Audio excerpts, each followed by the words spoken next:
Chalo guys, so when it comes to myself, this is Rasul, Faculty of History. I have done Masters in History from Pondicherry Central University, somewhere like 2009. And from 2009 to 2011, so for about 3 years, 2012, uh, prepared for civil services, went to interview once. Didn't clear, thereby I had to, what we call say, started taking classes. This is the brief history of your history, sir. So don't remember his history, but whatever he teaches, you can do. Chalo. So now come back as far as history is concerned. In this session, let me talk about what is the significance of history in competitive exams and how history to be what we call understood and how one has to approach history for all competitive exams right from UPSC to say, like State Public Service Commission. Uh, First, let me know how many of you from social sciences background, like maybe history కావచ్చు, political science కావచ్చు, right? Social sciences. The remaining all happen to be non-social sciences. Next question. How many of you from Telugu speaking states? All. So any non-Telugu speaking state? From Karnataka and Telugu ఏం కాదు, right? Because same script, right? కొంచెం మాది కొంచెం జిలేబీ మాదిరి ఉంటుంది అనమాట. అంటే we generally say Tamil script like it looks like a jalebi, right? In fact, వాళ్ళకు కూడా మనది పెద్ద జిలేబీ అనమాట. That is another story. Fine. So అక్కడిక్కడ తెలుగు కూడా యూజ్ చేస్తా, అట్లయితే పర్లేదు, right? Good. So come back. When it comes to significance of history, my point is I always suggest aspirants, besides UPSC, you shall focus on State Public Service Commission. Whether you belong to Andhra Pradesh, APPSC, right? You belong to Telangana State, TGPSC, you belong to Karnataka, Karnataka Administrative Services, right? KAS, right? I'm not instructing you people confine yourself to State Public Service Commission. Besides UPSC, you have to focus on State Public Service Commission. Please. So my point is, history is a subject where you can have almost all competitive exams, right from UPSC to State Public Service Commission. अब जो भी exam लिखो, history follows you. UPSC prelims, UPSC mains, CGL, SSC, APPSC, TGPSC, Karnataka State, Tamil Nadu, whatever exams you write, so history follows you. So one strong, solid preparation for all competitive exams. Now with this background, what is the significance of history in competitive exams? To be specific, UPSC. To be specific, UPSC. How history helps you in prelims, right? How history helps you in prelims and upload? That is, we generally get 15 to 25 questions in each and every year. 15 questions very least, 25 questions maximum. So average I'm talking about. 15 to 25 questions. Where? In prelims. So general studies, as you're quite aware of, you'll be going to have 2 papers in general studies, right? So general prelims law. So general studies and CSAT. Keep aside CSAT. This is not my cup of tea. So there are 7 components in general studies. One of the major components happen to be history. So from history, we generally get 15 to 25 questions. In fact, in 2018, we have got 32 questions. That is another story. I'm talking about average. So in order to answer 15 to 25 questions in prelims, what are the areas to be focused on? Upload ancient, medieval, modern includes art and culture. Ancient Indian history, medieval Indian history, modern Indian history, art and culture. Prelims. Now come to mains.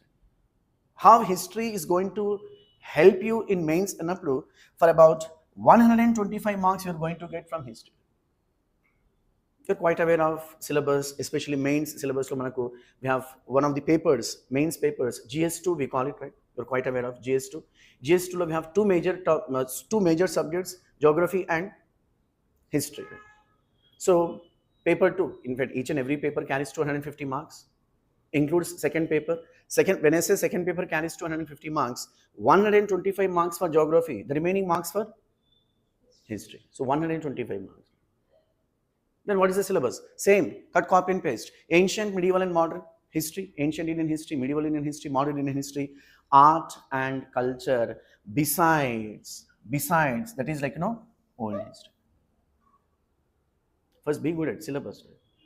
Whatever exam you write, whether UPSC, APPSC, TGP, whatever exam, including banks, like, SSC, PROs, whatever exams you write, be good at syllabus. So when you're good at syllabus, you can easily demarcate what are the areas to be focused when you go through previous year question papers. So that will be discussed in subsequent classes gradually. So in history, we have totally 6 modules. Let us understand in this way. The first module, ancient; second module, medieval; third module, modern; fourth module, art and culture; fifth module, post-independence; and sixth module, world. If you are good at only history, you will be going to get 200 marks. I'm sorry, 125, 150 marks. That's it. If you are good at only history, 150 marks, 125 marks in mains and 25 marks in prelims. So first, understand the significance of a subject in competitive exams. When you understand the significance of subject in competitive exams, let me tell you, interest అనేది వస్తుంది. This is important. జనరల్గా చెప్తుంటారు, sir interest వస్తలేదు sir అంటే you have not understood the significance of your subject. When you have idea, okay, these many marks you are going to get from one subject, interest కాదు కదా, వాళ్ళ అమ్మమ్మ కూడా వస్తుంది అన్నమాట. సో ఈజీ బాత్. So try to understand the importance of the subject. అది జిఎస్లో కానివ్వండి, సిసాట్లో కానివ్వండి. రైట్. నా with this background, in fact, when you observe prelims and mains syllabus, go through prelims and mains syllabus. In mains, you are going to read extra only one component. What is the component? That's it. Whatever the topics which you read as part of history, the same topics you are going to learn as part of mains. In fact, we'll be going to have classes comprehensive in nature. Prelims come mains, mains come prelims, whatever you call it. When it comes to old history, we are going to have only from mains perspective, because we don't have old history in prelims. When you're talking about a topic which has got prelims and mains, obviously we have to work a lot on that topic, and we are going to have exhaustive classes, ancient, medieval, already modern has dealt, I'm not going to read ancient, medieval, at the same time art and culture. When it comes to mains, only old history. Right. Now with this background, what you supposed to do? Right? An aspirant, be good at syllabus. As I was telling, whatever exam you write, first be good at syllabus. Download the syllabus, read the syllabus, look at the syllabus. Let me tell you, daily once. It's a kind of a syllabus to be considered as sacred as your religious texts. Because unless you know the syllabus, how you're going to read, how you're going to understand, how you're going to demarcate this is important, this is not important. When you have syllabus inside, the mind tells, beta ye syllabus mein hai, thoda dhyan do. Right? You're reading a textbook, you're reading a newspaper, you're reading any magazine, the mind tells. So this particular topic got included in syllabus, you have to read. So be good at syllabus. అది UPSC కానివ్వండి, APSC కానివ్వండి, TGPSC కానివ్వండి, కర్ణాటక కానివ్వండి. Followed by previous year question papers. Take any say previous year question papers, we have a number of publications in market. Take any previous year question papers, just go through previous year question papers. You have subject wise previous year question papers, you have topic wise previous, you have lot of stuff in market. Take any one the previous year question bank or question paper, just go through, understand how the questions are being framed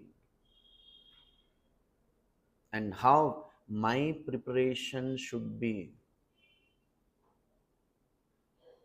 Syllabus followed by previous year question papers, and finally standard books, reference books. As far as history is concerned, go through old NCERTs. In fact, कुछ लोगों के पास रहते हैं old NCERTs, that is Ancient Indian History by R.S. Sharma, Medieval Indian History by Satish Chandra, and Modern Indian History by Bipin Chandra. If not, go for Tamil Nadu. Either or. Go for Tamil Nadu textbooks, right? +1, +2. If not, go for Telugu Academy. Telugu academy like మనకి హిమాయత్ నగర్లో ఉంటుంది, కొంతమందికి idea ఉంటుంది. So Telugu academy publish చేసినటువంటి degree first year history text book, where you get ancient Indian history and 50% of medieval Indian history. Degree second year textbook, history textbooks, where you get remaining 50% of medieval Indian history and entire modern Indian history. Ayipinda. And degree third year, where you are going to get old history. See, I'm not instructing you people like, take half a dozen books and no, right? Take limited books, either NCERTs or Tamil Nadu. Either or Tamil Nadu or Telugu Academy textbooks. Enough? And what you supposed to do? What should be done? What you supposed to do? Read a topic thrice in a day. For example, tomorrow we are going to discuss a topic called prehistoric cultures. Assume. Or tomorrow we are going to discuss a topic called Indus Valley Civilization. Assume. What you supposed to do? You supposed to read today a topic called prehistoric cultures or Indus Valley Civilization. Just read. Just spend 10 minutes or 15 minutes, whatever the time we have. You'll get some idea, right? You'll get some idea. With this idea, attend the class. First you have read 10 to 15 minutes. With this idea, attend the class, attend the lecture, listen, make efforts to understand, write down few points. After completion of the lecture, go back to the dormitory or hostel, whatever you call it, read the same topic again. Subject kaadu kada, alla ammam vastadu. So every topic to be read thrice in a day. Keep in mind. Not only for history, for all subjects.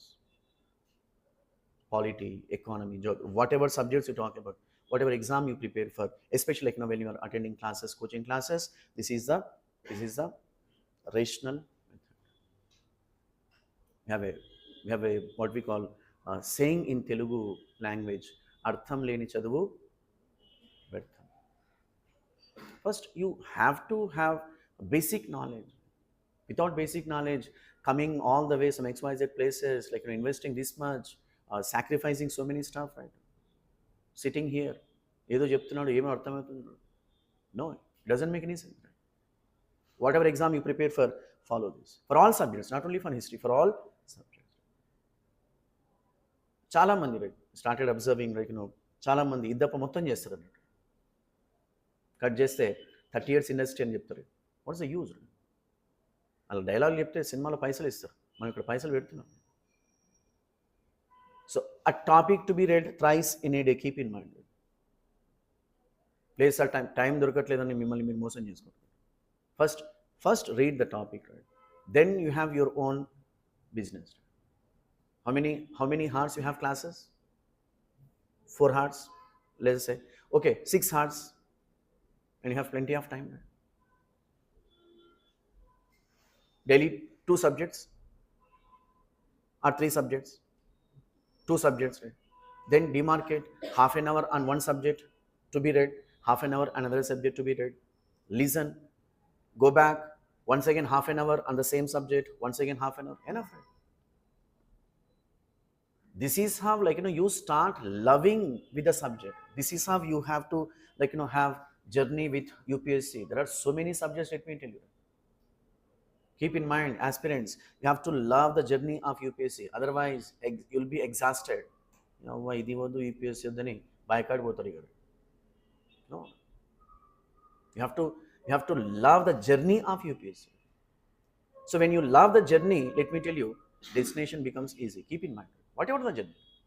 including, in fact, the statement applies for even life. We have to love the journey. A process to మీరు enjoy చేయాలి. So start working on these lines. Right. So syllabus, previous year question papers and reference books. So ఇప్పటివరకు ఎవరైతే syllabus download చేయలేదో, please download it, make a Xerox copy, read it daily read it. Right? So when you read the syllabus, like, I'm not instructing you people to by heart it, but by heart it. Nothing is wrong.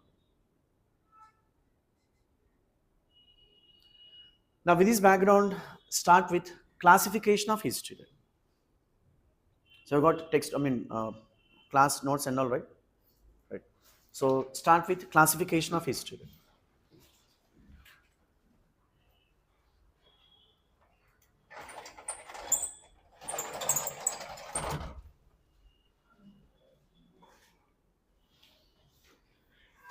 So in this session, we'll have very basic concepts.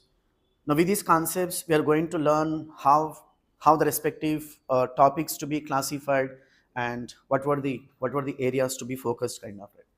So as far as classification of history is concerned, how history got classified and what was the criteria based on which the respective classifications had done and approved.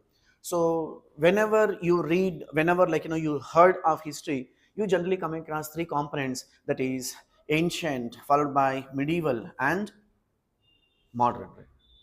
So you generally listen, that is ancient Indian history, medieval Indian history, modern Indian history. So my question is, what is the criteria based on which the history broadly divided into three phases or three parts, ancient, medieval and modern unapproved? You can write down this based on feudalism and Rasco.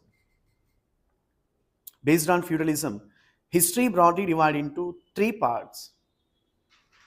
Based on feudalism, history broadly divided into three parts.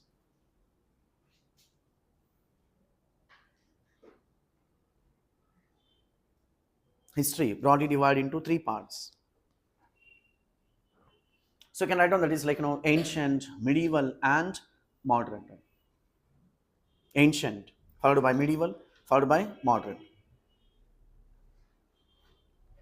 So look at the board. What does it mean by feudalism?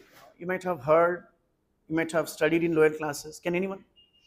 You can speak in English, you can speak in Telugu, you can speak in Urdu, you can speak in English, you can speak in Tamil. అంటే ఇప్పుడు నేను languages వచ్చాయని చెప్తున్నావా? అట్టని కాదు. Okay, ఫ్యూడలిజంకి మతలబ్ మనం తెలుగులో భూస్వామ్య వ్యవస్థ అంటాం. చలో ఇప్పుడు చెప్పండి, what is this feudalism? Landlords చెప్పాను, పీజెంట్స్ అండ్ ల్యాండ్ లార్డ్స్ ఉంటారు ఫ్యూడల్ సిస్టంలో. గుడ్. ఇంకా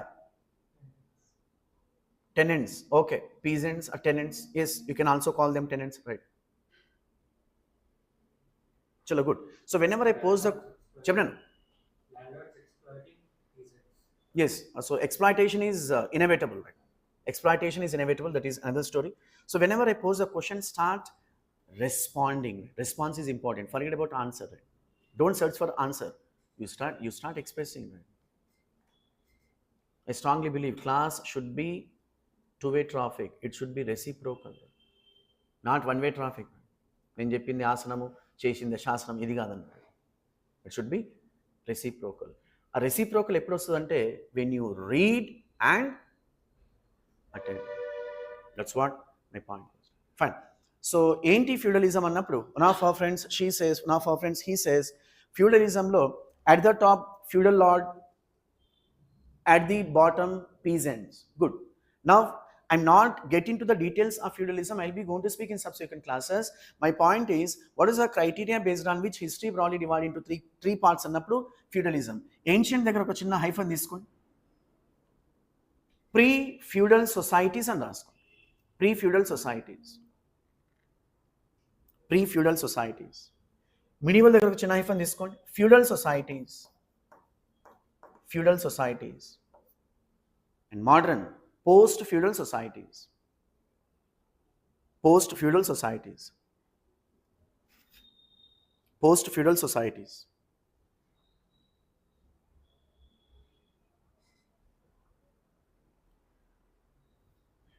So medieval కింద వచ్చి narrow mark తీసుకోండి. Feudalism emerged here and రాసుకోండి. Just for your convenience. Feudalism emerged here. Right. Now with this background, just listen, need not write. So what I'm trying to tell you, according to what we call historians or according to scholars, feudalism born and brought up in medieval ages. So based on feudalism, entire history broadly divided into three categories. Before feudalism, ancient, otherwise called as pre-feudal societies. So no feudalism. Now feudalism was a criteria. After medieval, after when feudalism got declined, we found modern. So post feudalism, feudalist societies. So pre-feudal, feudal, post-feudal. Right. Keep aside. Now come to one more. Based on script, another classification. Based on script. History broadly divided into three parts. History broadly divided into three parts.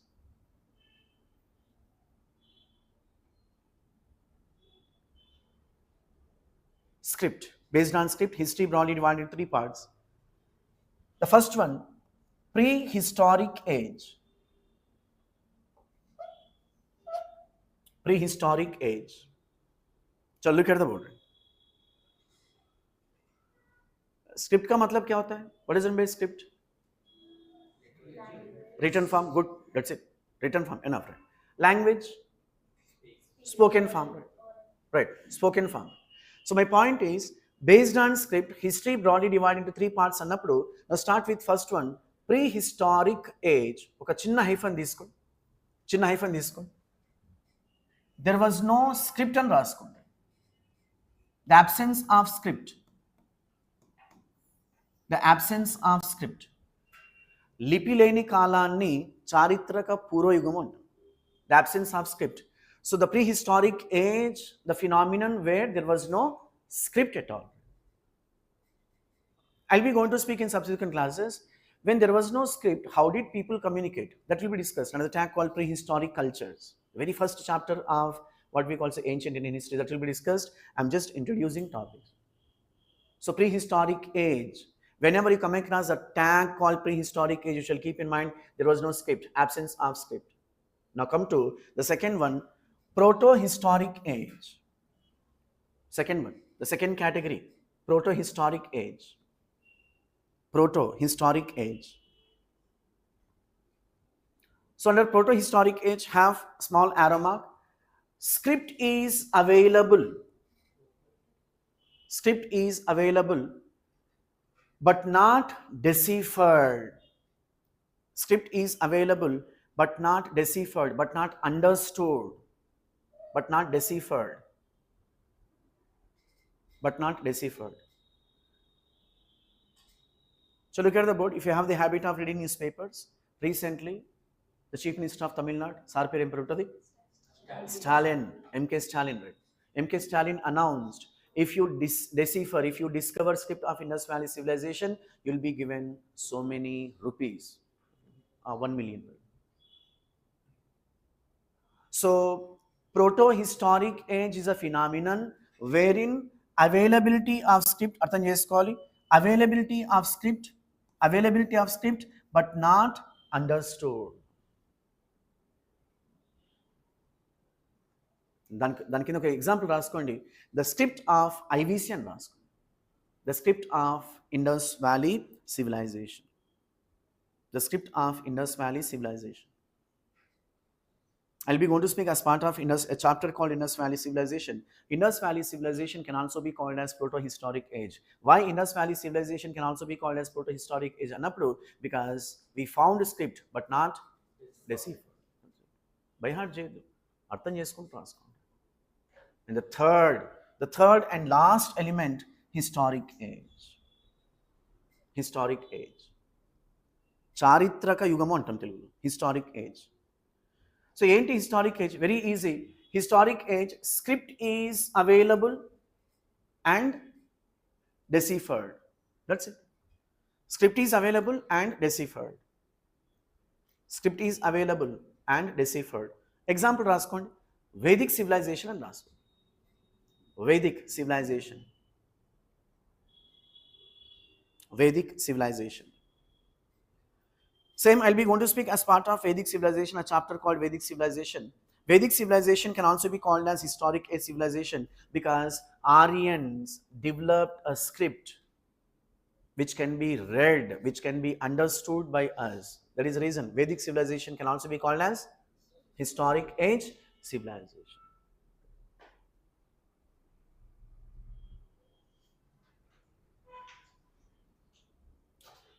Now with this background, have small subheading, that is past and past. The past. And divide your page into two halves. Past, madhyalo raskondi, divide your page into two halves. On one hand, you can write down history, on the other hand, archaeology.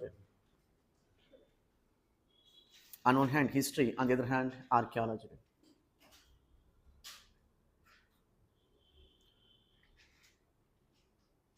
Now, so look at the board. What does it mean by past? Which happened. In simple, which happened. Even morning can also be considered as a past. Right.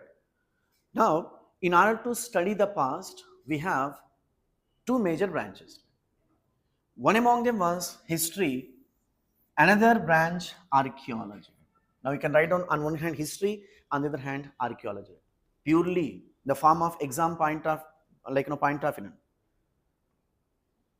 Now let me pose the question in this way: what does it mean by history? Well, past ante?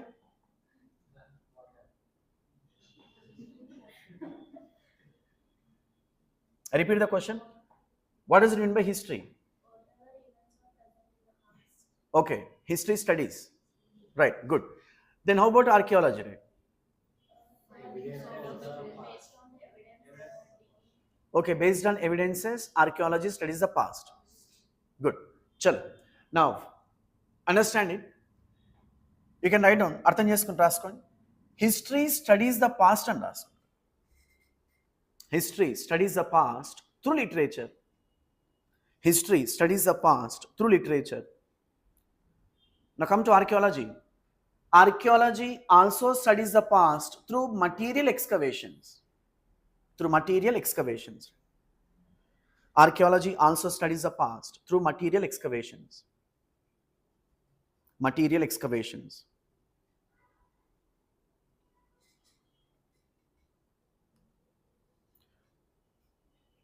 Now, what does it mean by history studies the past through literature and archaeology through material excavations? And look at the board. Let us understand in this way. For historian, history, historian, archaeology, archaeologist, mathematics, mathematicians kind of it. So, for historian, library to be considered as laboratory. Historian sits in library. What do you get in library? Books, literature. Like, he gets all the books and he reconstructs the past. He studies the past. Then how about archaeologist? How about archaeologist? Archaeologist shall go to the fields. What for? For digging, for excavations, for discoveries. Archaeologist studies the past through material excavations. When I say material excavations, whatever the stuff which we discover from earth crust. So, in material excavations, I will narrow mark this for your convenience. Artifacts and raskondi. Artifacts. Shilajalu antam Telugulo. Artifacts. Artifacts, pottery, tools, human or animal remains, coins, inscriptions, etc.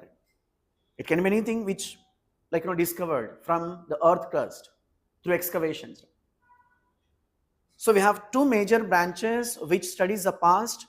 History studies the past through literature and archaeology studies the past through material excavations.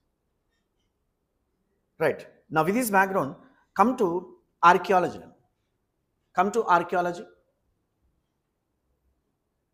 Just write down one fact under archaeology.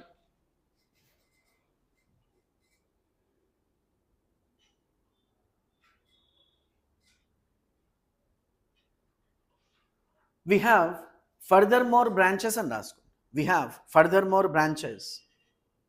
we have furthermore branches.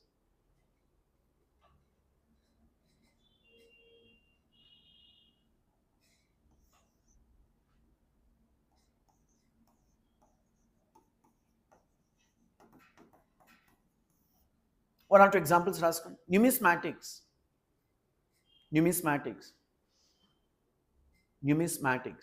Can you know what is mean by numismatics? Fantastic. Study of coins and రాసుకో. Study of coins. నాణేలను అధ్యయనం చేసే శాస్త్రాన్ని numismatics అంటారు. Study of coins. Numismatics. Another branch, epigraphy.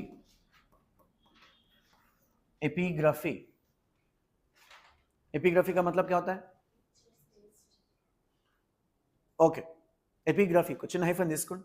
Study of inscriptions. ఇవన్నీ కూడా previous questions. Study of inscriptions. శాస్త్రం అంటాం తెలుగులో, అదేదో సినిమాలో ఏమంటుంది, నా మాటే ఇది గుర్తుంటుంది, ఇది గుర్తుంటుంది. కానీ అదే అరుంధతికి అదే మొత్తం ఆగమాగం చేయమాక, Baahubali. Okay, so numismatics followed by epigraphy. One more, paleography.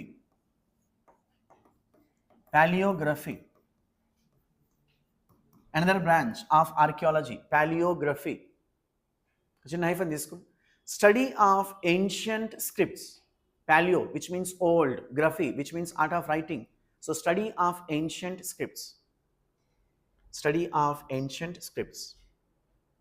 In fact, in subsequent classes, how numismatics help us in understanding the various events of the past, and how inscriptions do help us in understanding the various aspects of the past and paleography and all, I'll be going to speak. As of now, we have two major branches, and within archaeology we have sub branches, that is numismatics followed by epigraphy followed by paleography. Now with this background, I have small subheading, that is eras in history and Rasko. Eras in history or ages in history, both are same. Ages in history.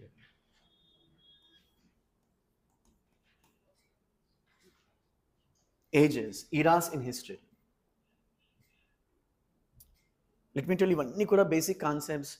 When you read history textbooks, you frequently get the terms like BC and AD.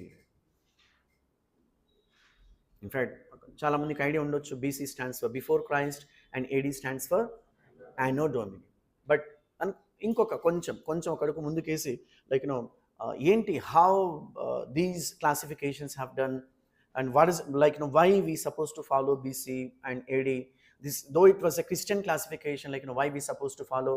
Don't we have our own classification? When I say don't we annappudu Indian historians, don't we have our own classification? If we had, what was the criteria based on which the classification has done? So these are the stuff we have to learn. It means very chala basic concepts. Now we found a tradition in history. Generally, scholars, historians, they have habit of demarcating the things. Since this particular demarcation has done by European historians, popularly called as Christian historians because their faith happened to be Christianity. In fact, European continent is otherwise called as Christian continent. Christendom we call it. That is another story, keep aside. Now, European historians or Christian historians took the birth of Jesus Christ as landmark event. I repeat, so based on landmark event, the events would be calculated. Now the question is, what would be the landmark event? Since we are talking about European historians or Christian historians considered the birth of Jesus Christ as landmark event. Whatever events which took place before the birth of Jesus Christ, అర్థం చేసుకోవాలి, whatever the events which took place before the birth of Jesus Christ, they named it as BC. BC stands for before Christ.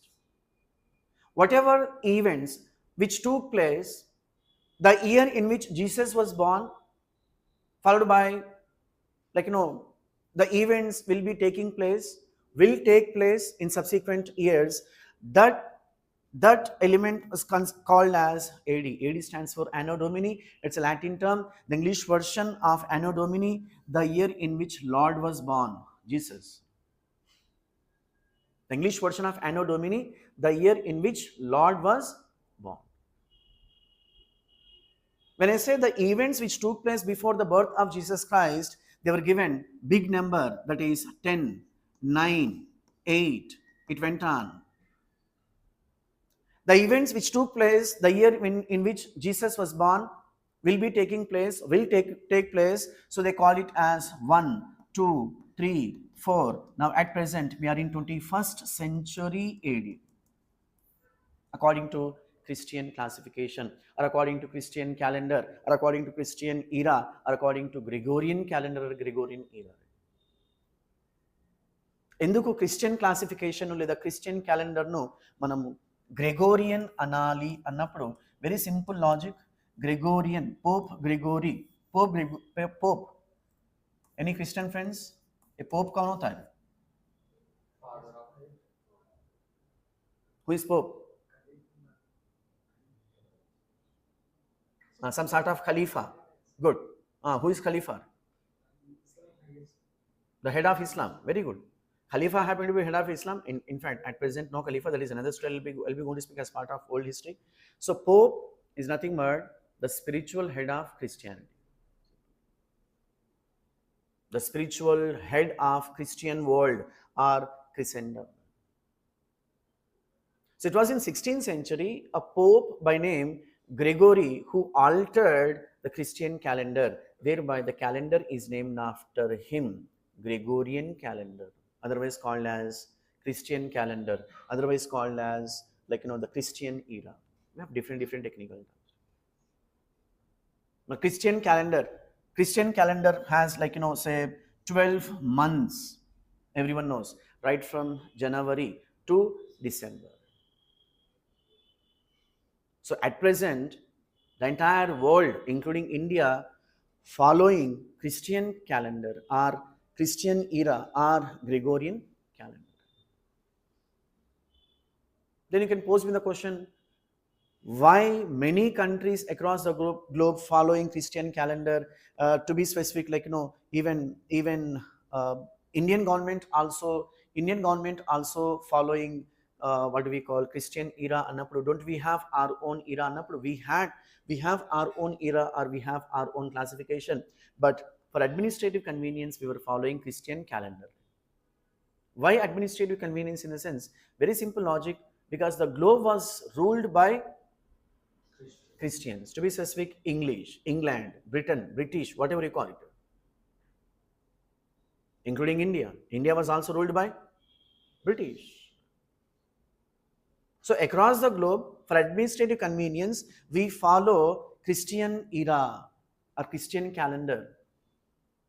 Within internal administration, the respective countries follow their own calendars. Take an example of India.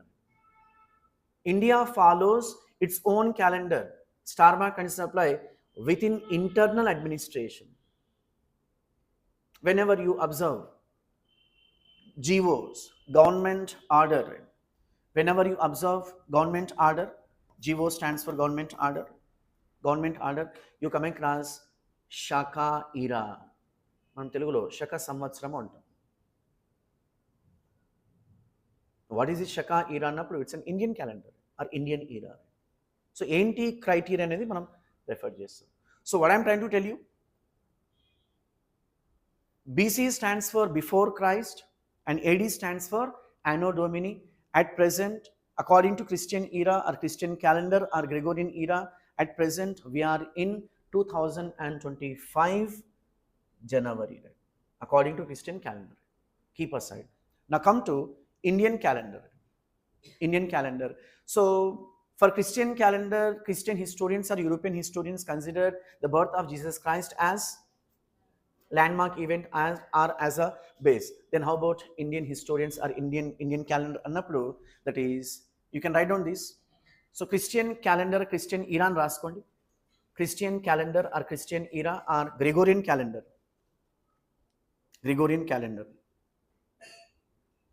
Christian calendar or Christian era Gregorian calendar. దాని కింద ఒక చిన్న arrow mark తీసుకోండి. based on the birth of Jesus and us. Based on the birth of Jesus.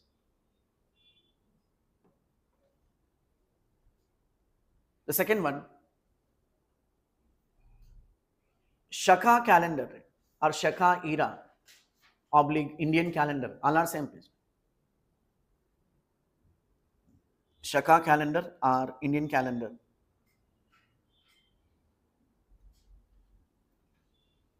దాని కింద ఒక చిన్న arrow mark తీసుకో. బేస్ ఒక చిన్న హైఫన్ తీసుకోండి. కొరనేషన్ సెరమనీ ఆఫ్ కనిష్క అని రాసుకోండి. Coronation ceremony of Kanishka. Coronation ceremony of Kanishka. Coronation ceremony of Kanishka. So look at the board. Just listen. I'll be going to speak in subsequent classes one of the important chapters of ancient Indian history, that is Kushans. Kushans. There are so many rulers in Kushan dynasty. The most ambitious ruler happened to be Kanishka. It was in the year 72 AD, 72 of Christian era, 72nd year of Christian calendar, Christian era. It was in 72 AD, Kanishka, the ambitious ruler from Kushan dynasty, coronated himself as an independent ruler. Telugulo Pattabhisheka Mahotsavam antam. For example, you might have watched a movie called Bahubali. Baahubali మూవీలో ఈమె పెద్ద పేరు ఏం పేరు ఉంటుంది చెప్పాను sir వాచ్నావా ఇంకోసారి watch చలో గుడ్. సో ఈ బాహుబలి మూవీలో Sivagami she gives 2 options to the gentlemen Prabhas అని. పాప కావాలా రాజ్యం కావాలంట. ఈయన చారాన్ చేయమంటే భారం చేశాడు. నాకు పాప కావాలని చెప్తాడు. నీ సావు నువ్వు సావని చెప్తాడు. నువ్వు దగ్గరుండి నా కొడుకు పట్టాభిషేకం చేయమని చెప్తాడు. ఓకే మమ్మీ అని చెప్తాడు. కొరనేషన్ సెరమనీ అంటాం. అక్కడ రాజమౌళి ఆయన పర్ఫార్మెన్స్ చూపించింది. That is another story. Coronation ceremony. Even whenever you come across like say elections తర్వాత వీళ్ళు మామూలుగా పర్ఫార్మెన్స్ చేయమంటారు మన పొలిటికల్ లీడర్స్. కొరనేషన్ సెరమనీ, పట్టాభిషేకం అంటే ఇక్కడ ఏమిటి ఒక ల్యాండ్ మార్క్ ఈవెంట్ కావాలి. So Indian historians considered Kanishka's coronation ceremony as the base. So Kanishka coronated himself as an independent ruler in the year 72 AD. So based on this event, now we started Shaka or Indian calendar, otherwise called as Shaka era. So Shaka, manaku chala especially groups lo question adigaru. Shaka era starts with which of the following years? So option A, B, C, D annappudu the right answer is 72 AD. Chalo look at the board. Now the question is, so 72 AD annappudu manaku koncham confusion raavachu. So according to Christian era we are in 2025. But when it comes to Shaka era we are in, so 72 AD, it starts with 72 AD annappudu you have to deduct 72 from Christian era. You'll get some number. Deduct Jen, you'll get some number. From 2025, deduct 72, you'll get some number. అసలు మీ maths చూస్తుంటే నాకు maths వస్తుంది కదా.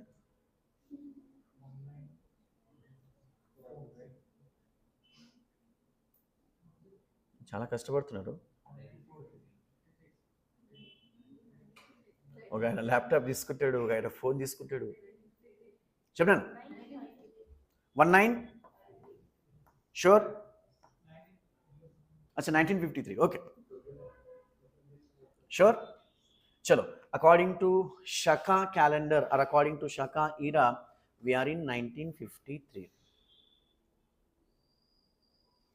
As I was telling, whenever you read government orders, officer అయితే బరాబర్ రీడ్తారు. Okay.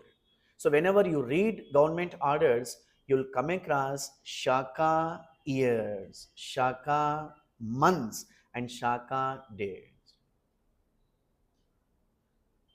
How in Christian calendar we have 12 months in Christian calendar. We are quite aware of, like there is January, February, March, April and all. Now come to Shaka calendar or Shaka months. Chaitra, Vaishakha, Jaishta, Ashada, Shravana, it went on. Even Telugu calendar, Indian calendar. So according to Shaka era or according to Shaka calendar, we are in 1953. So which starts with 72 AD. Even you can write down, nothing is wrong. So it starts with 72 AD and Raskond. Coronation ceremony of Kanishka 72 AD, or it starts with 72 AD. And from 2025 deduct 72, you will get some number, that is 1953. As of now, at present, according to Shaka calendar, at present we are in 1953. అంటే ఆంధ్ర రాష్ట్రం ఏర్పడింది అన్నమాట. కర్నూలు క్యాపిటల్గా ఆంధ్ర రాష్ట్రం ఏర్పడింది 1953. అలా హైదరాబాద్ ఏడుంది sir, ఏడనే ఉంది.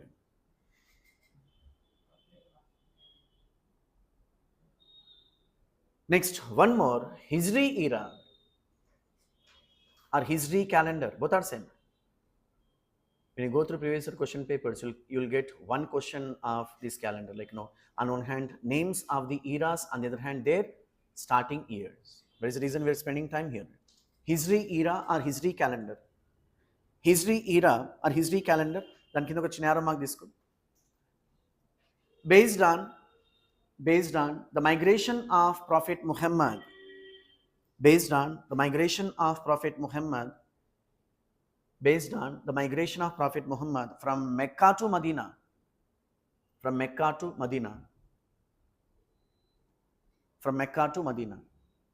622 AD and Rasko, 622 AD, which is on board, 622 AD.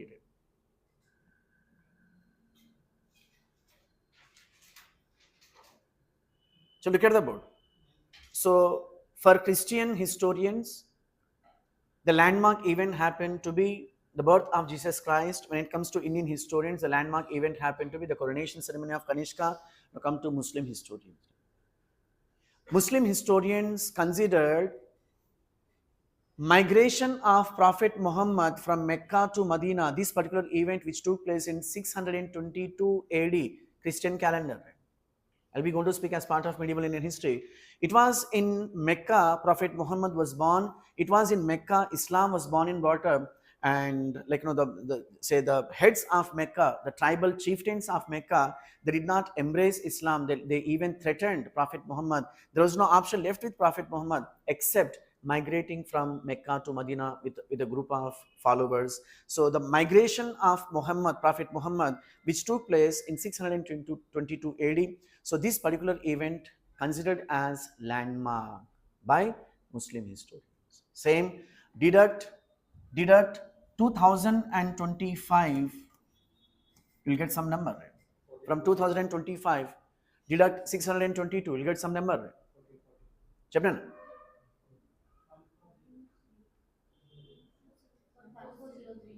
Chapter 1403. But according to Hijri era, we are in 1445. నీకు లెక్కలు రావా, నాకు లెక్క అట్టని కాదు, ఇక్కడ కొంచెం డిఫరెన్స్ ఉందన్నమాట. For example, take an example of Shaka calendar. What is the base అన్నప్పుడు, షకా క్యాలెండర్కి base, I'm not talking about coronation ceremony, Shaka క్యాలెండర్కి బేస్ సోలార్. హిజ్రీ క్యాలెండర్కి బేస్ లూనార్. చంద్రుడు, చందమామ, రా అంటే రానమాట. చిన్నప్పటి నుంచి పిలుస్తున్నాను, రావట్లేదు నేను. Right. So solar was a base for Indian calendar. Even for Christian calendar was also solar was a base. When it comes to for Muslim calendar or Hijri calendar, enti base annappudu, that's in lunar. So whenever you observe Muslim festivals, there are two major festivals for Muslims, right? Ramzan and Bakrid. రేపు పండగ అంటే ఈరోజు కూడా doubt ఉంటుంది అనమాట. ఎందుకంటే ఆయన కనిపించాడు, ఆయన వ్యాపారాలు ఆయన కొట్టాడు, ఆయన తిరుగుతూనే ఉంటాడు. అంటే చెప్పమాకు సార్, ఓకే లెంపలు వేసుకుంటాను. రైట్. సో ఎక్కడో చోట కనిపిస్తే మెల్లగా చూసుకుంటూ కూర్చుంటాడు. తీయండ్ర బండ్లు, రేపు పండుగ డిక్లేర్ చేస్తారు. ఏంటి అన్నప్పుడు లూనార్ బేస్డ్ క్యాలెండర్ అంట. సో సోలార్ బేస్డ్ క్యాలెండర్కు లూనార్ బేస్డ్ క్యాలెండర్కు మనకు ఇయర్లీ 3 to 6 డేస్ డిఫరెన్సెస్ ఉంటాయి. 3 to 6 డేస్. ఈ 3 to 6 డేస్ వల్ల 1403 నుంచి 1445 వరకు రావడం జరిగింది. See, this is not like, we are not doing PhD here. ఒక ఐడియా పెట్టుకోవాలి, because when you read Muslim history or Islamic history, you come across the term called hijri. Hijri is an Arabic term. The English version, migration. Migration का मतलब क्या होता है? Moving. వలస వెళ్ళడం అంటాం Telugu. Moving from one place to another place. So Prophet Muhammad got migrated from Mecca to Medina. This particular event considered as the base by Muslim historians.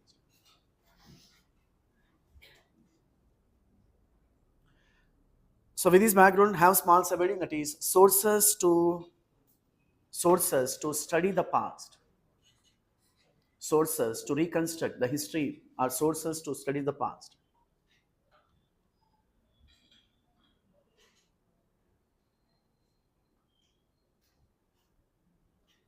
In fact, this is very traditional component. You need not to focus much on. Okay, idea పెట్టుకోండి. Look at the board. మనం ఇందాక రాసుకున్నాం.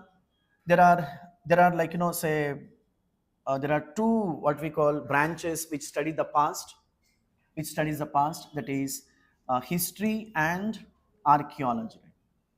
History and archaeology. Now, keeping aside the two branches, let us understand sources. So whatever sources which were at disposal, these sources broadly divided into two categories, that is literary sources and archaeological sources. Literary sources and archaeological sources. Literary sources further classified into two, that is native literary sources and foreign literary sources. Because manaku foreign literary sources mida 2 questions we found in general studies mains for 10 marks and for 15 marks. We have to spend time. So literary sources further classified into two, native literary sources and foreign literary sources. Now native literary sources once again classified into two, that is secular sources and religious sources. You can write down this. So sources and raskondi ee map eskondi. Sources, so have 2 arrow marks, literary sources and archaeological sources.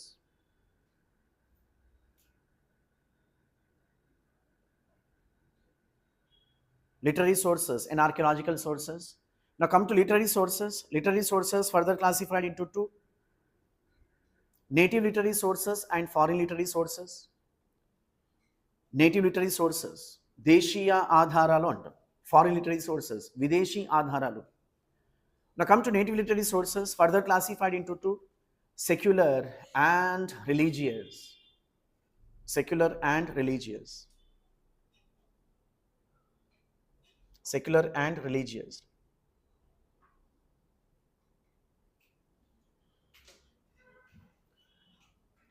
Now come to foreign literary sources. Foreign literary sources further subclassification.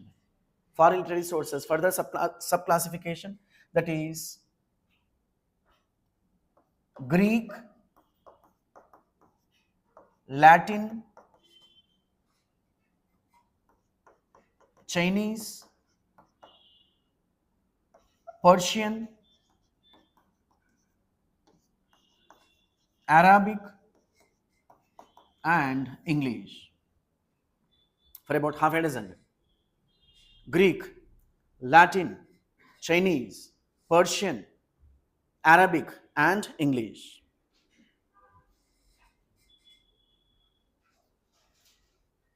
Now keeping aside literary sources, now come to archaeological. Right? So in archaeological sources we found 3 categories. Numismatical, మనం ఇందాక రాసుకున్నాం. Numismatical, what is meant by numismatics? Study of coins. The second component, epigraphical, what is meant by epigraphy? Inscriptions, study of inscriptions. Numismatical sources, epigraphical sources, and the third and last one, monuments. కట్టడాలు అంటాం తెలుగులో. Monuments. And for your convenience ఈ monuments కింద 2 arrow marks తీసుకోండి. Secular monuments and religious monuments. Secular monuments and religious monuments. Secular monuments and religious monuments.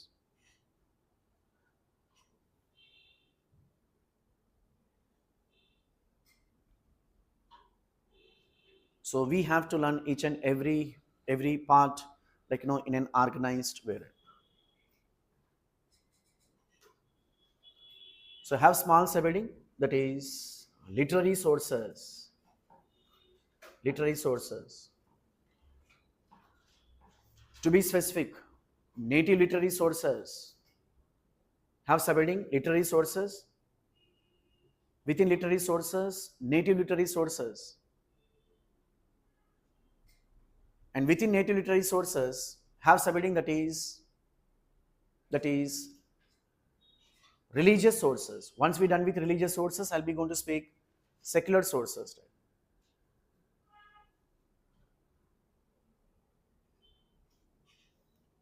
Now look at the board. Whenever you read the topic called sources, keep in mind a topic called sources include art and culture. That's what, as I was telling, go through the syllabus. When you go through the syllabus, you come across, especially mains, in mains you come across art and culture. Art and culture. Keeping aside art for some time, for our convenience and exam point of view, culture annappudu. Culture. Whenever you talk about culture, you can write on this. Whenever you talk about culture, culture consists of 3 components. The first component, literature. The first component, literature. The second component, religion or religion. And the third component, art and architecture. The third component, art and architecture. Culture always consists of 3 major components. Literature, sahityam antam telugulo. Religion, different religions, maybe Indus religion, maybe Vedic religion, maybe Jainism, maybe Buddhism, maybe Ajivika, Nyaya, or a period of time Bhagavata religion, or a period of time Hinduism, or a period of time Islam, or a period of whatever religions you talk about, religious conditions. The first one is literature and language. We have Pali, we have Prakrit, we have Sanskrit. For a period of time, Muslim rule, Persian, Arabic, English, Dutch, I have so many, right? So literature followed by religion, followed by the third one, art. In fact, art is a broader term, let me tell you. Art is a broader term. Art కింద ఒక చిన్న arrow mark తీసుకోండి.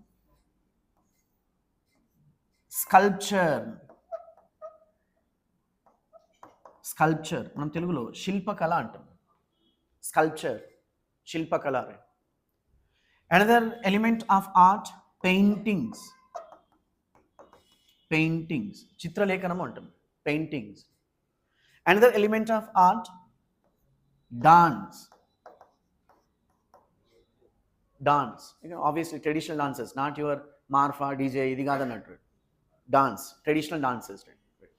So sculpture, paintings, dance, music. So as of now, these are the elements we are going to learn under the tag called art. I repeat, art is a broader term which has got so many elements. For exam point of view, we are going to learn the 4 major elements of art: sculpture, paintings, dance and music. Then how about architecture? మనం ఇందాక రాసుకున్నాం, architecture is nothing but monuments.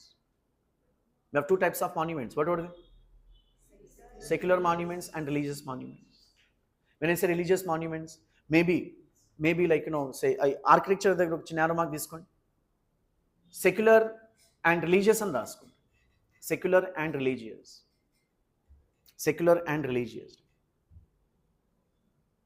Look at the board. When I say secular monuments, can anyone, what are the secular monuments? You can also call them non-religious monuments.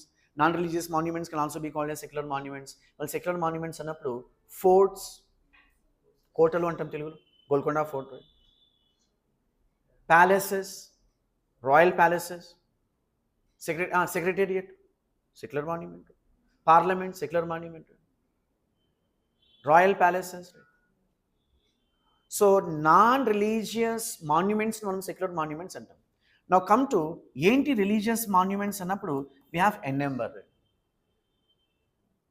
Religious monuments అంటే, and we have to start right from the beginning. For example Jainism, Jain టెంపుల్స్ను మనము బసాదీస్ అంటాం. బసాదీలు, బసాది. The Jain temples were called as basadis. The Buddhist temples were called as chaityas. Chaityalu antam. Buddhist temples were called as chaityas. And Hindu temples, temples. Muslim temples, mosques. Christian temples, churches. Jewish temples, synagogues. We have different technical terms. Religious monuments. So what I'm trying to tell you, each and every element helps us in understanding a reconstruction of the past. So for our convenience, whatever the sources which have at our disposal, broadly divided into two categories, that is literary sources and archaeological sources. Now within literary sources, we have two components, native literary sources and foreign literary sources. Now within native literary sources, we were discussing, that is the religious sources. Now have studying religious sources. To begin with, religious sources lo bhanga. Now as I was debating the topic, whenever you come across sources, now ante exam point of view lo ఏ విధంగా చదవాలి. We are not here to by heart, we are not here to reproduce what is there in textbook and class notes and all. Exam point of వ్యూలో ప్రీవియస్గా questions ఏ విధంగా frame చేశారు, ఏ విధంగా frame చేయడానికి ఆస్కారం ఉంది. This is what you have to remind. So whenever you read the topic called sources, అది ఏన్షియంట్లో కానివ్వండి, medieval, over a period of time, you have to focus on 4 components. I repeat, whenever you read sources to be understood, sources to be read with 4 components. What were they annappudu? The first and foremost component, name of the book. 4 areas meeda focus cheyali. When you read literature, to be specific sources, name of the book, first component. Second component, name of the author. Name of the author. The third component, language, in which language particular book was written, and finally content. అయిపోయిందా? అయిపోయింది. Literature అనే part అయిపోతుంది. we're not here to do PhD in a one component called literature, because questions have framed so far by focusing on 4 components. ఎలాగా చదవాలి అనేది కూడా అర్థం చేసుకో. మనకు తెలుగులో సామెత ఉంది, గుడ్డెద్దు చేల్లో పడినట్టు మొత్తం ఆగమాగం చేయద్దు అన్నట్టు. ఒక ఆర్గనైజ్డ్ వేలో చదవాలి. What to read, what not to read. Let me tell you, syllabus అర్థం చేసుకోవడానికే 1 సంవత్సరం పడుతుంది. That's the aroma of competitive exams. ఇంటికి ఫోన్ చేసి 6 monthsలో కొడతా, ఏంది కొట్టేది? సిలబస్ అర్థం కాదు 6 monthsలో, ఫర్గెట్ అబౌట్ 1 year. కొంచెం టైం తీసుకోండి. ఇళ్ళ దగ్గర కోతలు కోసి రాకండి. మై బంజాతం రబని బనాది జోడినేగా. ఎందుకంటే మనం అక్కడ కలరింగ్ ఇస్తే ప్రిలిమ్స్ అయిపోయిన తర్వాత ఫస్ట్ వాళ్ళు ఫోన్ చేస్తారు అన్నట్టు, క్యావ్వా అని చెప్తారు, యాజ్ యూజువల్ నైహ్వా అని చెప్తారు. నాకు తెలుసు నీకు కాదని చెప్తారు. మళ్ళీ ఏం చేయాలి సార్? మెల్లగా, రాముడు మంచివాడని మెల్లగా మెల్లగా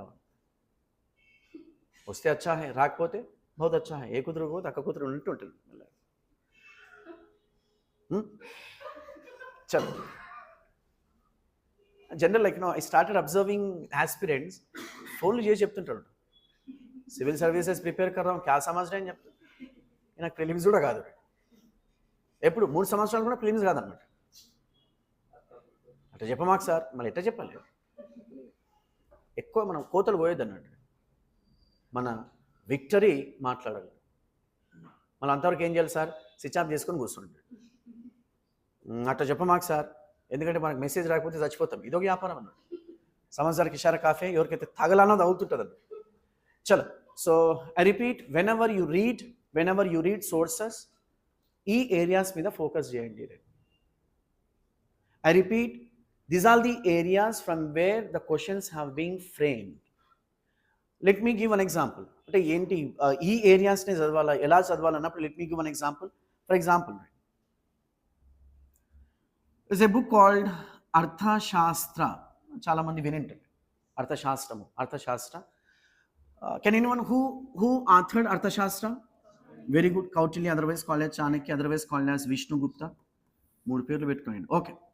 So Arthashastra was written by Kautilya or Chanakya or Vishnu Gupta. In which language? Very good, Sanskrit language. Now come to what is the content? Very good, politico administration. That's it. Ekkoddu annamata. Politico administration. Ayipinda.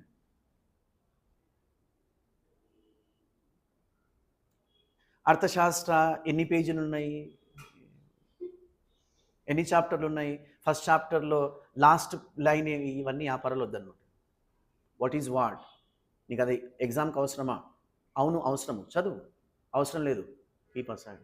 Believe in the principle called less luggage more comfort, because you have to carry lot of luggage. We are not here to entertain all this stuff. What is what? That's the reason, as I was emphasizing, go through previous year question papers. When you go through previous year question papers, you need not to take inputs from XYZ people how to read. Naaku telusలని చెప్పాలన్నమాట. When you have command over previous year question papers, ఏ విధంగా చదవాలి అనేది ఎప్పుడు వస్తుందంటే when you go through syllabus, when you go through previous year question papers, when you start analyzing the stuff, start working on these lines. Obviously at the same time, you have to read the so-called components. That is another story, right? So name of the book, name of the author, language and content, right? It's all about. Now with this background, start with religious sources. To be specific, Sanskrit sources and రాసుకోండి. Sanskrit sources. So one or two examples మనం రాసుకుంటూ ముందుకు వెళ్దాం. One or two examples. Sanskrit sources. As far as Sanskrit sources are concerned, Puranas.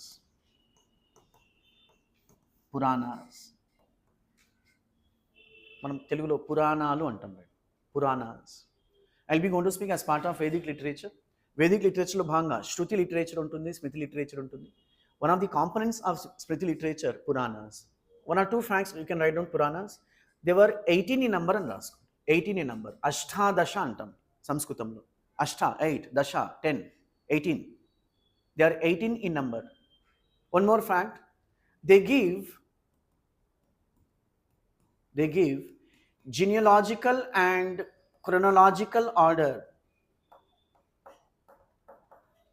They give genealogical and chronological order. They give genealogical and chronological order of dynasties. Rajavamshalu antam. Dynasties. They give genealogical and chronological order of dynasties.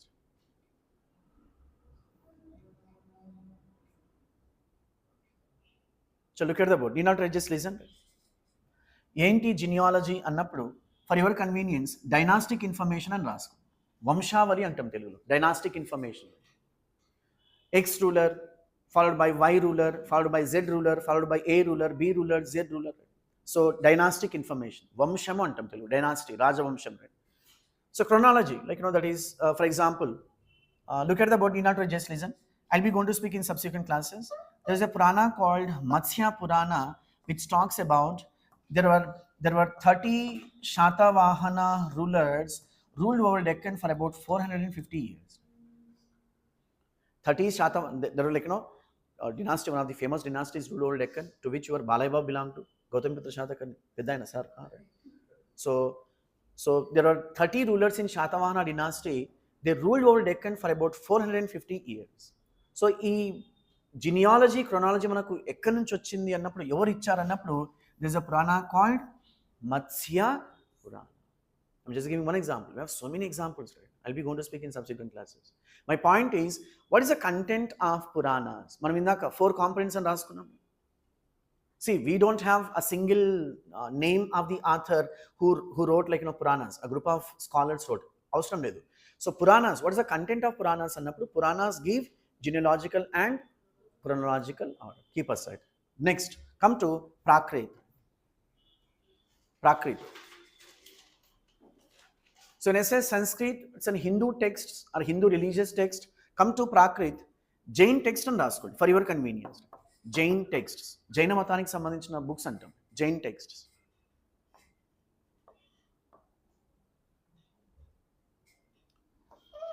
Dvadasha angas, which is on board. Dvadasha. Dva, 2, dasha, 10, 12 angas. 12 angas. Dvadasha angas. ఒక చిన్న hyphen తీసుకోండి. They explain different philosophies of Jainism. That's it. The 12 Jain texts explain the different philosophies of Jainism. Different philosophies of Jainism. Now come to Pali / Buddhist, Sanskrit / Hindu, Prakrit / Jain, Pali / Buddhist. Buddhist. Should I find this one? 3 Pitakas. 3 Pitakas. How we have 12 texts which talk about different philosophical aspects of different philosophies of Jainism. Apply the same towards Buddhism. Apply the same towards Buddhism. 3 Pitakas / 3 sacred texts of Buddhism. Sacred, Pavitramu. 3 sacred texts of Buddhism. 3 sacred texts of Buddhism explain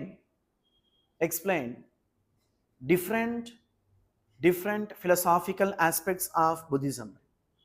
Different philosophical aspects of Buddhism. Anyhow, I'll be going to speak as part of Vedic literature, Puranas, Jainism, Jain literature, and Buddhism, Buddhist literature. Manaku 3 Pitakas lo bhanga, I'll be going to speak Sutta Pitaka, Vinaya Pitaka, Abhidhamma Pitaka. I'm just introducing, like, what is a religious text, a religious sources and all. Now start with secular sources or secular literature. Secular sources.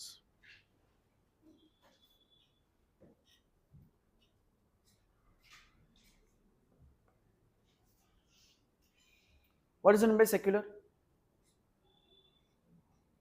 మనం ఇందాక రాశాం secular monuments అన్నాం, non-religious. Can we call India as a secular country? Can we call India as a secular country? Sure? Pakka? Can we call Pakistan as a secular country? I repeat the question. Can we call Pakistan as a secular country? How many says no? Sir, చేతులు మొఖాలు చూస్తాం. నువ్వు ఎంత గింజుకున్నా ఎత్తుతాం sir. Okay. Let me tell you, like India, Pakistan also a secular country. But never follows, that is another story. I'm talking about technically. How India has constitution, Pakistan also has constitution. In fact, you might have studied as part of modern Indian history. Cabinet mission plan prakaramu manaku constitution, constituent assembly రావడం జరిగింది. Mount baton plan ప్రకారము పాకిస్తాన్కు constituent assembly రావడం జరిగింది. How Indian constituent assembly prepared constitution for India, Pakistan Constituent Assembly also prepared constitution for Pakistan. It was not in the case of Bangladesh. Bangladesh is not a secular country. Bangladesh is a religious head country. For example, whenever you read the newspapers, you come across a tag called Islamic Republic of Bangladesh. Islamic Republic of Bangladesh. Take an example of Saudi Arabia. So Islamic Republic of Saudi Arabia, saying it's the Kingdom of Saudi Arabia, you call it, because religious text is the base, that is Shariat is the base for Muslim countries. So secular annappudu non-religious. If a country which doesn't gives importance to one religion, such kind of countries can be called as secular. And best example, India. Well, enti secular sources, secular literature annappudu, besides religious literature, secular sources or secular literature also helps us in understanding the past. Now to begin with, same 4 components. With literature చదువుతున్నప్పుడు literature అది ఏ form లో ఉన్న 4 components మీద focus చేయాలి. Now start with secular literature, that is అర్థశాస్త్ర అర్థశాస్త్ర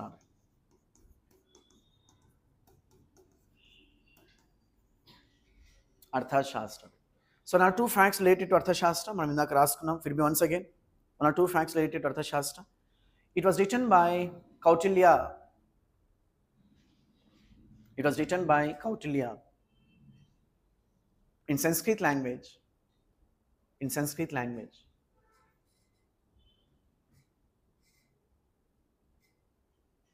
And it deals with politico administration. And it deals with politico administration. Politics and administration. రాజకీయాలు మరియు పరిపాలన అంటాం. Politico administration. One more fact, it was the base for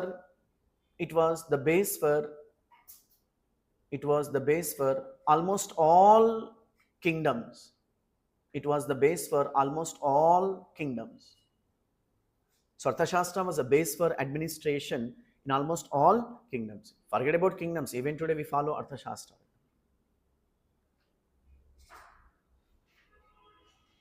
So look at the board. Who was Kautilya? I'll be going to speak in subsequent classes. Kautilya, otherwise called as Chanakya, otherwise called as Vishnugupta.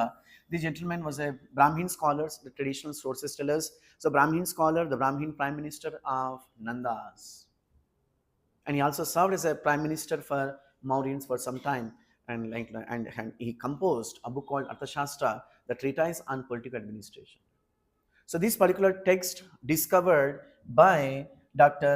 Shyama Shastri in one of the ancient libraries of Mysore. You can write down this. It was discovered by Arthashastra. It was discovered by Dr. Shyama Shastri. It was discovered by Dr. Shyama Shastri. Previous question. It was discovered by Dr. Shyama Shastri in ancient library of Mysore. Ancient library of Mysore, and got translated into English language.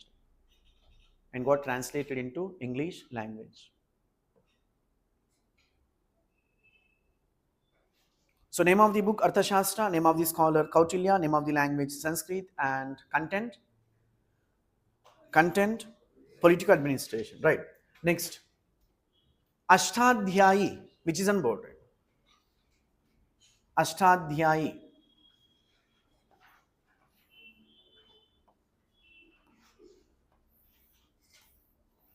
Ashtadhyayi. Ashta, 8, Adhyayi, chapters. So name of the book, Ashtadhyayi. One or two facts related to Ashtadhyayi. Ivanni kuda previous questions of all competitive exams, right from UPSC to State Public Service Commission. Ashtadhyayi. It was written by Panini. Panini. It's the name of the Sanskrit scholar, the Brahmin scholar. Written by Panini. It deals with Sanskrit grammar. The content of Ashtadhyayi, 8 chapters. It deals with Sanskrit grammar. Sanskrit grammar. One of the previous questions, ఈ text కింద ఒక చిన్న arrow mark తీసుకోండి. The first Sanskrit text అని రాసుకోండి. The first Sanskrit text on grammar. The first Sanskrit text on grammar. One more fact, Panini కింద ఒక చిన్న arrow mark తీసుకోండి. The first grammarian in India అని రాసుకోండి. The first grammarian, because he wrote a grammar book. The first grammarian in India. And one more fact, he was also called as father of linguistics. He was also called as father of linguistics. Father of linguistics. Why the author of Ashtadhyayi by name Panini was called as father of linguistics? Because Sanskrit became the mother language for so many languages. So father of linguistics. Since his book, that is Ashtadhyayi, happened to be the earliest Sanskrit text on grammar, thereby he was given the tag called first grammarian in India. One more. ఇది బొమ్మలు కూడా పట్టుకొచ్చారు sir, అవునా? అభిజ్ఞాన Shaakuntalam. Abhignana Shakuntalam. It's the name of the Sanskrit drama. Abhignana Shakuntalam, which is on board. Abhignana Shakuntalam. One or two facts related to Abhignana Shakuntalam. It was written by Kalidasa. It was written by Kalidasa. It was written by Kalidasa. మనం ఇప్పటివరకు ఏవైతే books discuss చేస్తున్నామో especially సెక్యులర్లో అన్నీ కూడా సంస్కృతం. మీరు ప్రతి చోట సంస్కృతి రాయాల్సిన అవసరం లేదు. ఒకవేళ ప్రాకృత వస్తే మనం ఎంఫసైజ్ చేస్తాం. All books were return in Sanskrit. Keeping aside Jain literature, keeping aside Buddhist literature, the remaining all books were written in Sanskrit. So Abhignana Shakuntalam, the Sanskrit drama, was composed by Kalidasa. So one more fact, it deals with socio and cultural conditions. సామాజిక మరియు సాంస్కృతిక పరిస్థితులు అంటాం. Deals with socio and cultural conditions. Socio and cultural conditions.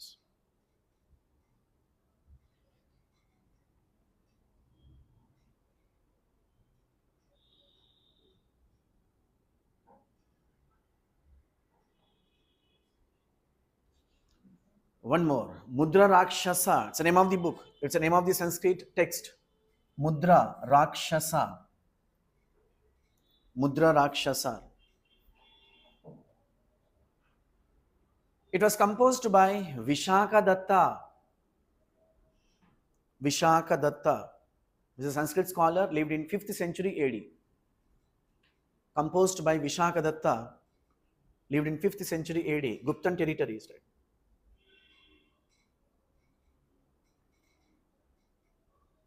It deals with besides socio and cultural conditions. Besides socio and cultural conditions. Besides socio and cultural conditions. Start within commas. How Chandragupta Maurya, besides socio and cultural conditions, how Chandragupta Maurya became the king of Magadhan Empire. How Chandragupta Maurya became the king of Magadhan Empire. Inverted commas close, question mark. How Chandragupta Maurya became the king of Magadhan Empire.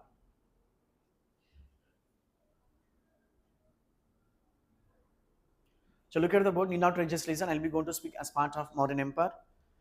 So the book says, Mudra Rakshasas, Mudra Rakshasa, Vishaka Datta's Mudra Rakshasa, the book says, so there was a ruler from Magadhan Empire by name Dhanananda. Need not just listen. So Dhanananda belonged to Nanda dynasty. At this point of time, Nanda dynasty was ruling over Magadhan Empire. So Dhanananda had a Brahmin prime minister by name Kautilya, otherwise called as Chanakya, otherwise called as Vishnugupta. The book says, Dhanananda, the Shudra ruler, humiliated a Brahmin prime minister by name Kautilya. Not once, on many occasions. Get it from the class and cheppadam. So what is the response of Brahmin prime minister, by name Kautilya? So Kautilya decided to teach a lesson to Dhanananda. And he took the oath that is I would destroy your dynasty. నీ వంశాన్ని అంతం చేస్తామని చెప్పి చూసుకుందాం first get out from the class అని చెప్పాడు. So the gentleman he came out, Brahmin prime minister came out, and he had searched for a person, the right person, through him, he wanted to teach a lesson to Dhanananda. And finally he found a boy named Chandragupta Maurya. And so Brahmin prime minister, Kautilya, taught all sorts of what we call arts, administrative art, warrior art, all sorts of arts. And finally the Brahmin prime minister successfully assassinated Dhanananda with the help of Chandragupta Maurya. In a nutshell, how Nanda dynasty was replaced by Mauryan dynasty. Episodes on it. So we were learning the topic called reconstruction of the past. Let me tell you, you can't imagine the past without sources. Sir, ee sources lo manaku biased sources unnai, unbiased sources unnai. That will be discussed in subsequent classes. That it's all about. It's all about secular sources. It's all about native literary sources and have small subheading, that is foreign literary sources. Foreign literary sources.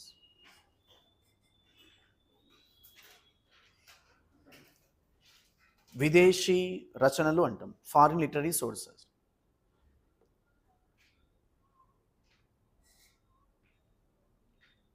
So మనం ఇందాక రాసుకున్నాము డిమార్కేషన్లో భాగంగా, like the Greek sources, Latin sources, Chinese sources, Persian sources, other sources. So in order to, like, before getting the details of the respective, the factual information, have small subheading. Why did they come and how they help us? Have small subheading. Why did they come? When I say they, foreigners. Why did they come and how they help us? Why did they come and how they help us? When I say why did they come, why did foreigners have come? Maybe Greek foreigners, maybe Latin scholars, maybe Chinese travelers, maybe Persian historians, maybe Arabic, like the Arab merchants, historians, whatever you call it. Why did they come? Some XYZ reasons are askuntam, followed by how their writings help us. So for example, take an example of Chinese. Say Fahian authored a book called Shokuboki. Huyansang wrote a book called Siyoki. So how their writing help us. So wait me the focus here. Now any wild guess, like why did foreigners come to India or Indian subcontinent, right from ancient to modern, right? Any wild guess, right? What might have reasons, right? Resources, okay. Trade, religious purpose. Why religious purpose? Very good. Buddhism, right? Buddhism, because many religions born and brought up on Indian soil, to be specific Buddhism, and had spread like wildfire, right? So it's an religiously we were told that is like you have to visit sacred places. Take an example of Muslims. Muslims generally go to Mecca and Medina. What for? Sacred places. Across the globe, Muslims generally go to Mecca and Medina. Across the globe, Christians generally go to Bethlehem and Jerusalem. What is the significance of Bethlehem? Any Christian friends? Bethlehem का significance क्या होता है? It's birthplace of Jesus.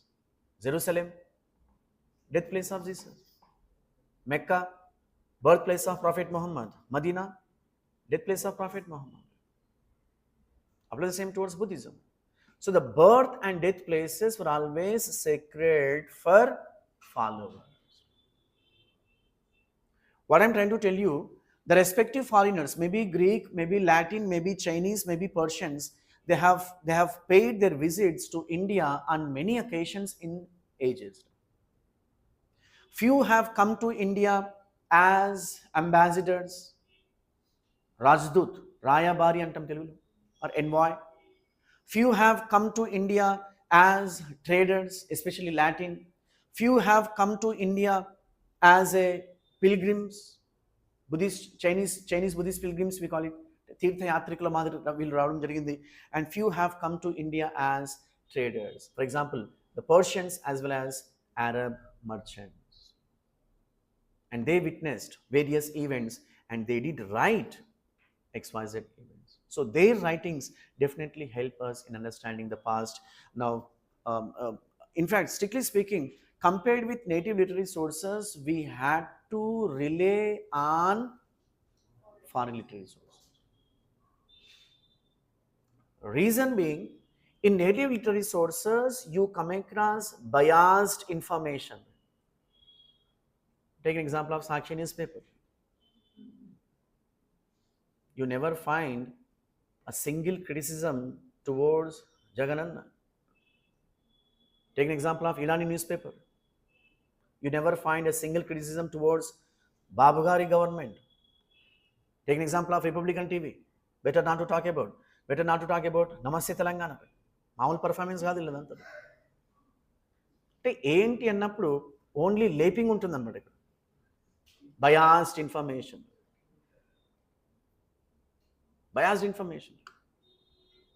Then how you are going to get actual, what we call say face అన్నప్పుడు you have to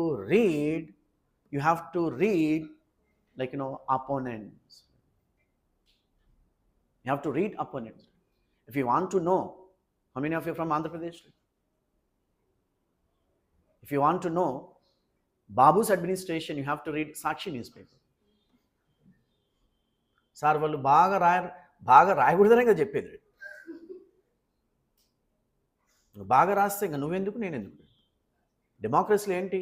you have to criticize constructively. YouTube పెట్టి మరి తిట్టొద్దు, అది కాదన్నట్టు. Constructive criticism అనేది ఉండాలి. అంటే మనం క్రిటిసైజ్ చేస్తే వేరే వాళ్ళు వాళ్ళ తప్పులను సరిదిద్దుకోవాలి. This is what we call constructive criticism. No, we are not like targeting X personality, Y personality, Z personality, all family members YouTube పెట్టి. No, this is not like the సంస్కారం కాదన్నమాట. Democracy is nothing but criticism ఉండాలి. దాని criticism అనడం కంటే introspection ఉండాలి. That's what history taught us. So history studies the past not through one source but through different sources. Some X episode have come from this particular source. The same episode have to corroborate with other sources. Corroboration is important. Cross check is important. Mottam cross check chesin tarvata then it will be entered in textbooks. That's what historians do. So what I'm trying to tell you, compared with native literary sources, foreign literary sources have much more accurate. So with this background, write down one or two facts. Many foreigners have come to India. Many foreigners have come to India. Many foreigners have come to India through ages on different purposes. Through ages on different purposes. Just give one or two examples. Few as an ambassadors. Rayabari antam Telugulo. Few as an ambassadors. One more example. Few as traders. One more example. Few as pilgrims.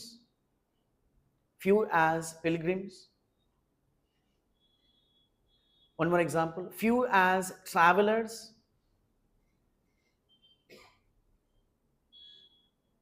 Chalo, look at the board. Have bracket. And they left valuable information.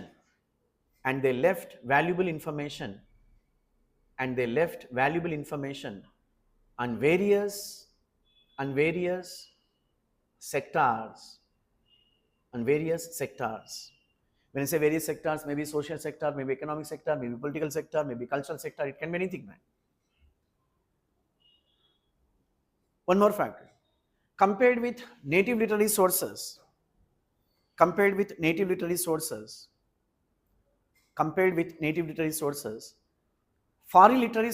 were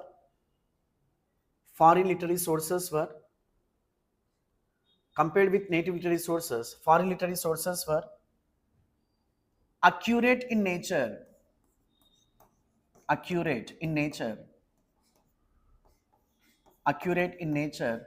and reliable in character. Accurate in nature and reliable in character.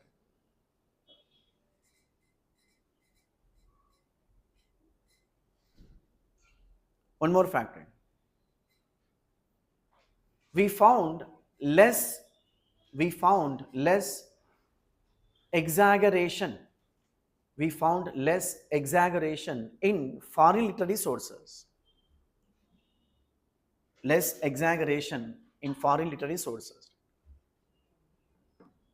Exaggeration का मतलब क्या होता है? Praising, స్తుతించడము అంటాం తెలుగులో. అంటే sir దగ్గర content లేకున్నా నువ్వు తోపు సార్ అని చెప్పడం అన్నట్టు. ప్రైజింగ్, గుంపు మేస్టమా, ఓకే రైట్. సమజ్దార్ కిషారా కాఫీ. Now with this background, have small subheading, that is Greek sources. Look at the board. Why we are spending this much time on up? Look at the board because one of the previous questions, especially like two, as I was telling, two questions manaku 2011 nunchi 2024 varaku adigaru. So this particular question asked in General Studies Mains 2020, Persian literary sources of medieval India reflect the spirit of the age. Comment. This particular question I'll be going to speak as part of medieval Indian history because Persian literary sources we generally discuss as part of medieval Indian history. As of now, just have an idea. Another question, assess the importance of the accounts of the Chinese and Arab travelers in the reconstruction of history of India. That is like you have to focus on two, that is Chinese and Arab. 50% information on Chinese sources, the remaining 50% on Arab travelers or Arab literary sources. So what I'm trying to tell you, compared with native literary sources, you have to focus much on foreign literary sources. Then you can, if someone asks a question, again the last point ఏదో చెప్పారు exaggeration ఎందుకు ఉండదు మనకు foreign literary sources అన్నప్పుడు can anyone why we found very less exaggeration in foreign literary sources but we found massive exaggeration in native literary sources? Biased information in why? What was the reason?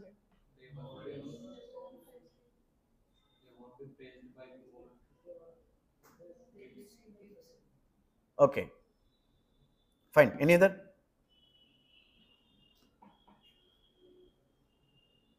Why didn't we find biased information? Why didn't we find exaggeration in foreign literary sources?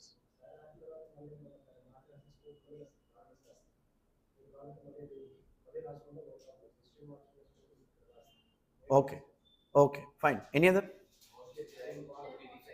Chapter.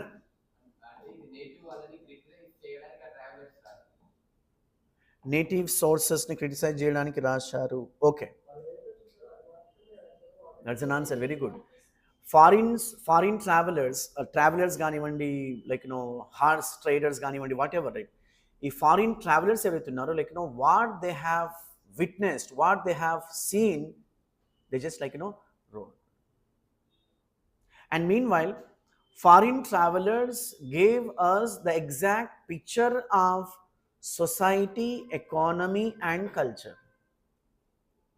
Reason being, compared with అర్థం చేసుకోవాలి, reason being compared with native scholars, foreign scholars, they are very keen about society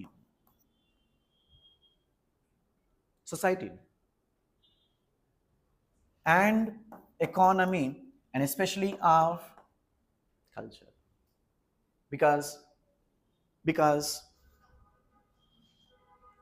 foreigner society is completely different that of Indian society. Hey, idedo బాగుంది కదా, why these people are not coming to the village? Shudras. Why only few people going to the temple? Brahmins, Kshatriyas and Vaishyas. Why only few people learning the stuff? Dvijas. Hey, idedo బాగుంది రాసుకుంటూ కూర్చున్నారు. క్యా చల్ రా వहाँ पे? సతీ practice. ఇది బాగుంది కదా, అందరు వెళ్తున్నారు, లేదు ఒకదాన్ని అందరు పంపించండి అని చెప్పారు. Then how about native scholars? And these are the general evidence. Because when I say foreigners have focused much on socio-economic and cultural institutions, let me tell you, UPSC also focuses on socio-economic and cultural history, not your lot of is political history. Political history is important for your state public service commissions. When it comes to UPSC, focuses much on socio-economic and cultural history. When I say foreign travelers focused much on social institutions, economic institutions and cultural institutions and approved, because these institutions were different that of their institutions. Take an example of Chinese. No caste system in China. No sati practice in China. Economic institutions of India, different ages, were different that of their own institutions, and obviously culture. And it's a human nature. We generally attracted towards new institutions than older ones. Then you can pose me the question, does that mean the native scholars never focused on socio-economic and I'm not saying that like native scholars never focused on socio. For example, మనం ఇందాక రాసుకున్నాం, take example of Abhignana Shakuntalam. What's the content of Abhignana Shakuntalam? socio and cultural condition. But actual పిక్చర్ను వీళ్ళు ఇవ్వలేదు. ఎవరు? Native scholars. When is actual pictures, each and every minute details were not given. These minute details were given by foreign travellers. అందువల్లనే మనము ఒక పదాన్ని use చేశాము, accurate in nature and reliable in character. ప్రతి వర్డ్ కూడా important when especially well you're writing mains answer. So with this background, start with Greek sources. Greek sources.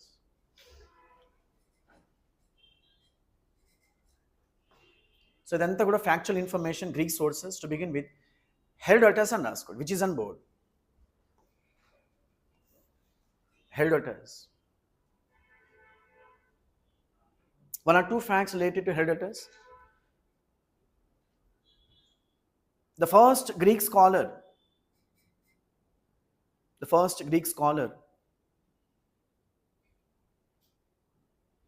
to wrote about Indian conditions. The first Greek scholar to wrote about Indian conditions. ఎవరు sir ఆయన? విరూపాక్షల సినిమాలు లేదండి, ఆయన హెరోడటస్ అన్నట్టు. చెప్ sir మాకేం తెలియదని తీసుకొచ్చా బొమ్మలు. అవునా? Herodotus. One more fact. He was called as father of history. Don't ask mother, నాకు కూడా తెలియదు. He was called as father of history.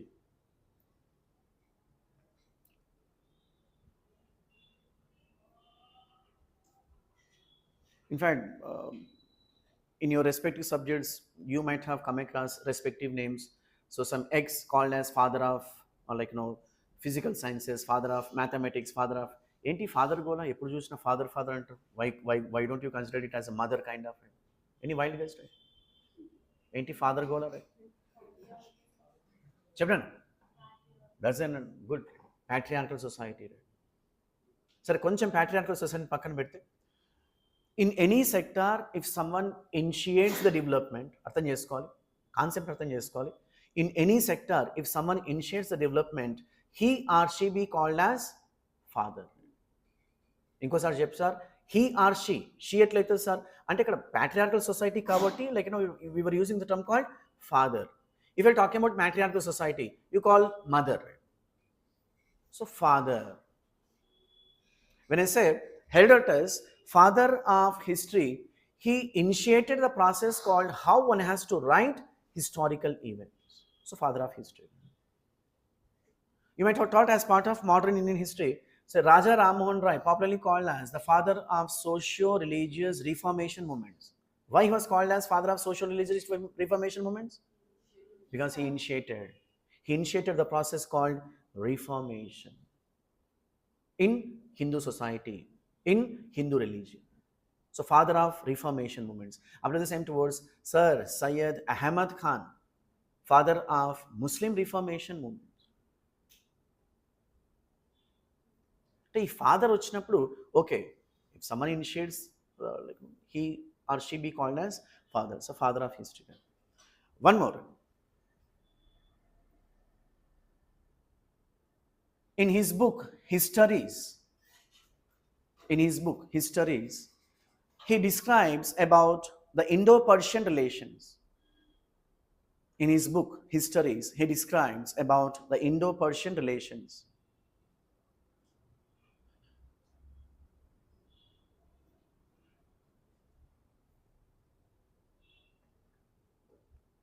One more example. Many Greek rulers sent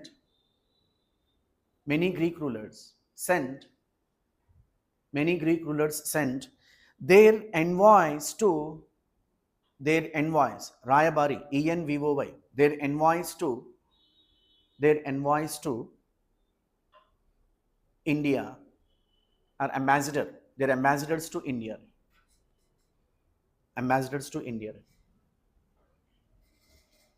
So look at the board. On one hand, you can write down ambassadors. On the other hand, Indian rulers and Raskondi. So now the previous questions, match the following. On one hand, names of the Greek ambassadors. On the other hand, Indian rulers who received them. To begin with, Megasthenes, which is on board. Megasthenes. చిన్న iPhone తీసుకోండి. Chandragupta Maurya. I'll be going to speak as part of ancient Indian history, that is like the Magadhan Empire. Magadhan Empire was ruled by so many dynasties: Haryanka dynasty, Shishnaga dynasty, Nanda dynasty, and Mauryan dynasty. One of the famous rulers from Mauryan dynasty, Chandragupta Maurya. Another famous ruler, Bindusara. Another famous ruler, Mauryan Ashoka. When Chandragupta Maurya was ruling Magadhan territories, so he received a Greek ambassador by name Megasthenes. So Megasthenes కింద ఒక చిన్న arrow mark తీసుకోండి. He wrote a book called Indica, which is on board. He wrote a book called Indica, obviously in Greek language. He wrote a book called Indica in Greek language, and which gives different episodes of Mauryan Empire, which gives the different episodes of Mauryan Empire.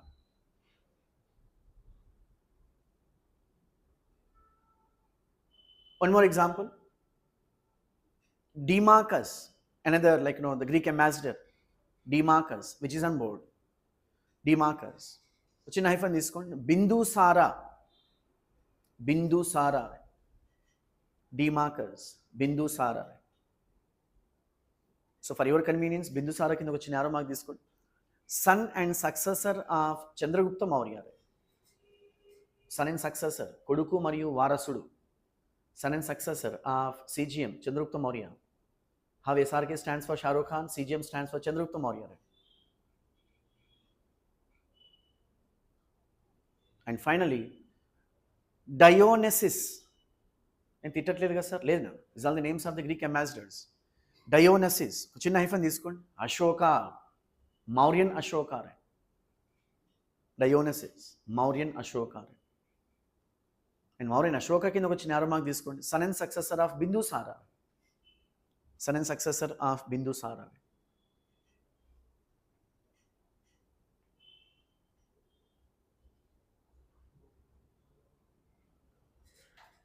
One more example. A Periplus of the Erythraean Sea. It's the name of the book, not like a Greek ambassadors pakan pettadi. Next. Periplus of the Erythraean Sea. It's the name of the Greek text. Periplus of the Erythraean Sea. Periplus of the Erythraean Sea. చిన్న hyphen తీసుకోండి. Written by an unknown Greek navigator. An unknown Greek navigator. An unknown Greek navigator.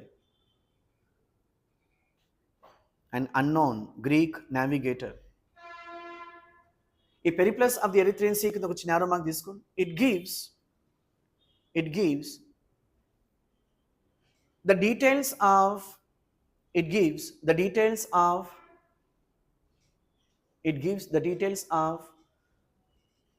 Indo and Roman trade, the trade relations, Indo and Roman trade.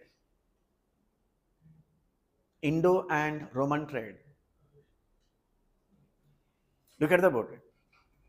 So I'll be going to speak as part of post-Mauryan age. Post-Mauryan age lo bhanga how Indo-Roman trade took place, and how so what were the major port towns of western coast, port towns of eastern coast. Each and every detail was detailedly explained in a book called Periplus of the Erythraean Sea. Unfortunately, we don't have the name of its author, so we generally say unknown Greek navigator.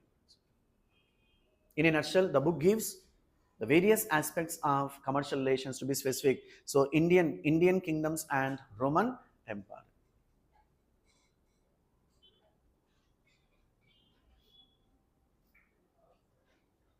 So do not write, just listen, right? The Greek writing about India, however, is based on secondary sources. అంటే చాలా మంది Greek scholars మనకు భారతదేశానికి రాలేదు అంటారు. Very few Greek scholars, they came to India. For example, take an example of these people Megasthenes ganivandi, Demarcus ganivandi, Dionysus. So only these scholars have come to India. It is not the case of the gentleman Herodotus, popularly called as father of history. He had he had lived somewhere else, and he was told by someone about India, and he wrote. సో దీన్ని ఏ విధంగా అర్థం చేసుకోవాలన్నప్పుడు that is like the Greek writing about India however is based on secondary sources. They were ignorant of the language and the customs of the country and hence their information is full of errors and contradictions.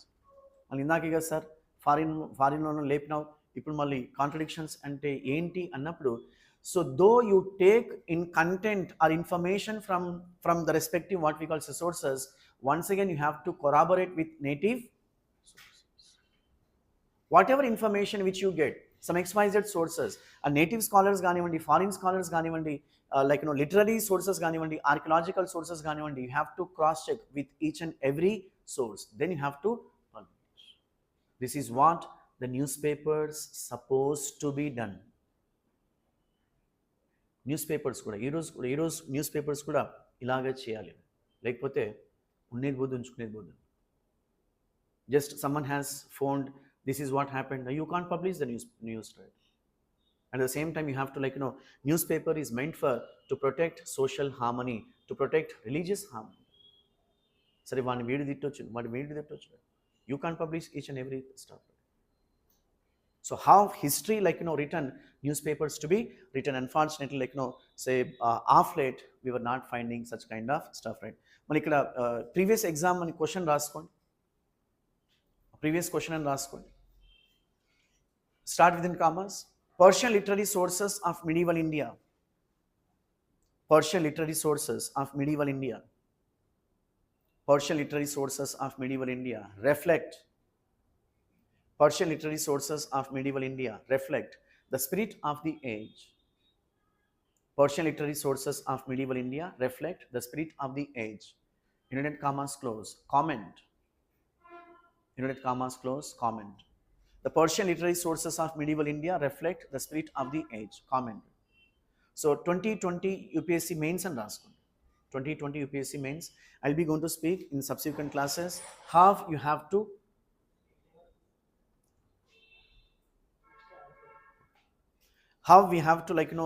arrange the content. I'll be going to speak in subsequent classes. One more. Assess. Another question. 2022. Assess the importance of the accounts. Assess the importance of the accounts of the Chinese. Assess the importance of the accounts of the Chinese and Arab travelers. And Arab travelers in the reconstruction of the history of India. In the reconstruction of history of India. Assess the importance of the accounts of the Chinese and Arab travelers in the reconstruction of the history of India. 2022, 150 words. Enti 150 words, enti 100 words అనేది కూడా మనం discuss చేస్తాం. As of now, just have an idea, right? So discussing sources to reconstruct the history of the various aspects. So for our convenience and exam point of view, the entire sources broadly divided into two categories. That is literary sources and archaeological sources. Literary sources further classified into two, that is native literary sources and foreign literary sources. Native literary sources lo bhanga, that is secular and religious, we did complete, and we were doing foreign literary sources. If foreign literary sources lo bhanga, we did complete only one component, that is the Greek sources, and I'll be going to speak in subsequent classes tomorrow. Subsequent classes, Latin followed by Chinese followed by Persian and Arabic sources. Now have small subheading, that is Latin sources and Latin sources. Latin sources. So once we're done with Latin sources, very few facts. I'll be going to speak Chinese sources, especially Fahian ganivandi, Huanshan ganivandi, Itzing, Yan Wanse, at least half a dozen Chinese Buddhist tablets have come. We are not going to discuss all, only two major the Chinese Buddhist tablets, Fahian and Huanshan. Frequently manaku questions adigaru. Once we done with Chinese, I'll be going to speak Persian followed by Arabic. So once we done with literary sources, I'll be going to speak that is archaeological sources. Mani archaeological sources lo bhanga the archaeological survey of India, eppudu dinni stapincharu, what were the aims and objectives, that will be discussed. So with this we'll have a pause. In the next class we'll continue the same, and I request you people do attend the class with prior preparation, and probably tomorrow we'll be going to start that is prehistoric cultures. Prehistoric cultures, a chapter called prehistoric cultures. So tomorrow I'll be going to give the glance of ancient Indian history, how one has to connect first chapter with first chapter to second chapter to third chapter and all. So do attend the class with prior preparation, especially have the glance prehistoric cultures. ఏంటి cultures అంటే ఏంటి, Palaeolithic, Mesolithic, neolithic, ఈ కల్చర్స్ని ఏ విధంగా classify చేశారు ఒక ఐడియాతో రండి, so that will discuss. So with this will have a pass, will come to next class. Thank you.